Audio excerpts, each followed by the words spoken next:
വീട്ടിലോട്ട് നമുക്ക് കയറുവാണ് കേട്ടോ. കാരണം നമ്മുടെ ആ പറഞ്ഞ വ്യക്തിയുടെ വീട്. ഹലോ സുമിച്ച, എന്തുകൊണ്ട് വിശേഷം? എന്നാ പരിപാടി? ആ എന്താ പരിപാടി രാവിലെ? ആ ആ ഓക്കെ. ആ വിശേഷമൊന്നുമില്ല. സുമിച്ചിനെ പറ്റി ഭയങ്കര അഭിപ്രായമാണ്. അത് കണ്ടിട്ടാണ് നമ്മൾ ഈ വീഡിയോ എടുക്കാൻ വേണ്ടി വന്നേക്ക്. ഓ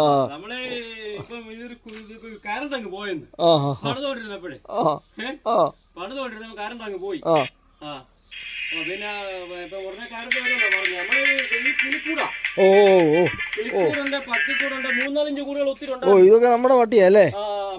ഓക്കെ. കൂടുകൾ 3-4 ഉണ്ടായിരുന്നു, എല്ലാം പോയി. പിന്നെ പുറത്ത് പണിക്കുന്നുണ്ട്, പുറത്ത് പണികളൊക്കെ ചെയ്യുന്നുണ്ട്. അപ്പൊ അന്നേരം നമ്മൾ ഈ കൂട് വിൽക്കാൻ വെച്ചേക്കുന്നത് കേട്ടോ. ഓ അതെല്ലേ? ഒരു കാര്യമുണ്ട് സാജു, നമ്മൾ ഈ സ്വന്തമായിട്ട് പണിയുന്നോണ്ട് മറ്റുള്ളവർ പണിയുന്നതിനെക്കാട്ടും